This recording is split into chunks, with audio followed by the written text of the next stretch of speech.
गुरुदेव ने कहा कि राजन, सबसे बड़ा तीर्थ तो यह कौशलपुर, ये अवधपुरी है। सृष्टि के आरंभ में स्वयं परमात्मा का तेज ही धरती पर अवध बन करके आया।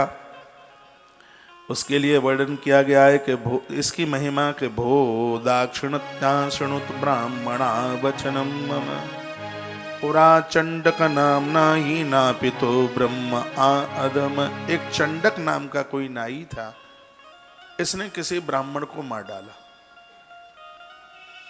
तो इसको ऐसी ब्रह्म हत्या लगी कि शीघ्र ही वह चंडक सांप बन गया।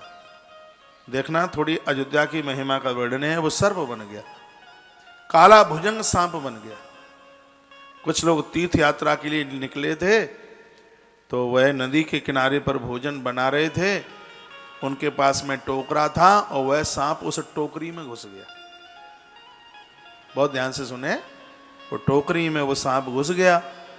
उन लोगों को पता नहीं लगा कि इसमें सर्प घुस गया है। वो टोकरी अपने सिर के ऊपर रख करके, पहले तीर्थ यात्रा पैदल ही होती थी, लोग पैदल चलते थे, तो वो टोकरी सिर के ऊपर रखते हुए, और वो लिखा है कि ब्रह्म हत्या प्रदोषेण सर्पम आसमरुस्थले। ब्राह्मण का धन खाया यदि किसी ने, या ब्राह्मण को मारा। और इसमें एक बात और लिखी गई है, ब्राह्मण की कन्याओं के साथ में निम्न वर्ग के लोगों ने यदि विवाह किया है तो उनको अपराध ब्रह्म हत्या का ही लगता है, ऐसा पद्म पुराण के अंतर्गत लिखा है। एक बार नहीं, मैंने बहुत, मान लिया जाए नीचे के वर्ण के लोग हैं और उनके घर में ब्राह्मण की कन्या किसी न किसी प्रकार से वो विवाह में चल करके आ गई, तो आप उससे पाम कैसे छुपाओगे? पाम छुपाओगे, ब्रह्म हत्या लगेगी। बच्चे कुंवारे रह जाएं, ऐसे संबंध को कभी होने मन देना बिल्कुल भी। ब्रह्म हत्या प्रदोषेण सर्पम आसमरोस्थले भुक्ता नरक दुखानि वर्षाणाम लक्ष्य पंचक। 5000 वर्ष तक उन लोगों का उद्धार कल्याण नहीं होता जिसने ब्राह्मण के साथ में कुछ ऐसा कुछ किया। इसने ब्राह्मण को मार डाला तो ये सर्प बन गया। वर्णन है 5 लाख वर्ष तक वो नरक में रहा। वो 5 लाख वर्ष वर्णन है। अतीतम सर्प योन वै वर्षाणायाम अदादुतम, लिखा है 20,000 वर्ष तक वो सांप की योनि में रहा। 5 लाख वर्ष नरक झेलने के बाद भी 84 लाख योनि में उसको जन्म मिला, तो सबसे पहले वो सांप बना।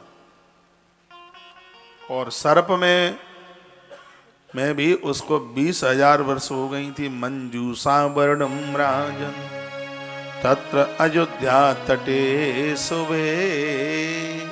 वो लोग यात्रा करते हुए आ रहे थे और वह उस मंजूषा में यानी पिटारे टोकरे में वो सांप, तो वहाँ वो सरयू के किनारे पर भोजन बनाने को तैयार हुए, तो वो लोग काफ़ी लोग थे।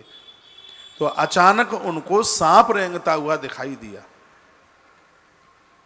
सांप जैसे ही रेंगता हुआ दिखाई दिया तो लोगों ने इसको देख लिया।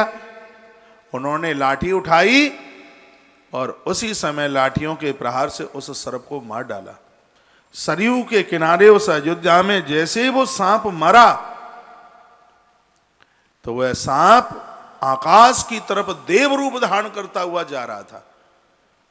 और जाते हुए वह क्या कहता है, सुनिए सुनिए सुनिए, सब लोग सुनिए। वो कहने लगा कि सब सुनिए,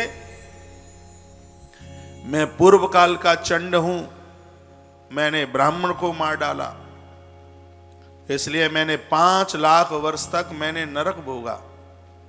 नरक भोगने के बाद में 20,000 साल मुझे इस सांप की योनि में हो गई। आज मैं अयोध्या की भूमि में, इस कौशल की भूमि में मैं मारा गया हूं।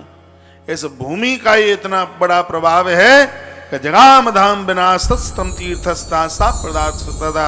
आज मैं विमान पर बैठकर भगवान के धाम को जा रहा हूं। ये अयोध्या जैसी धरती का प्रभाव है।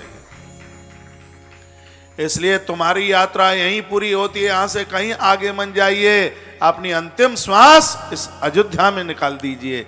ये वो सांप बोल के गया, अपना उसने पूर्वचित सुनाया। यहां पर वर्णन किया गया है कि भैया पितृणाम या गतिशात्र द्वीम स्थानस्तपाततः, जिनको अपने पूर्वजों को गति देनी है वो अयोध्या जैसे तीर्थ का दर्शन जरूर करें।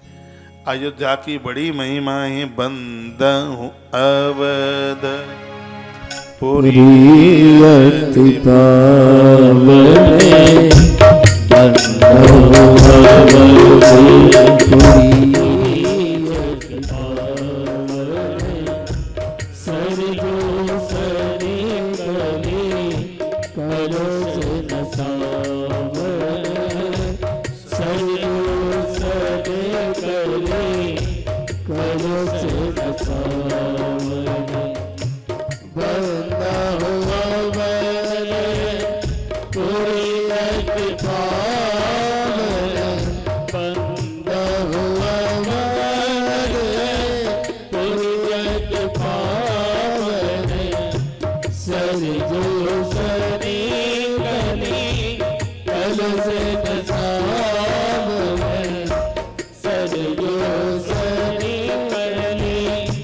कल से नशा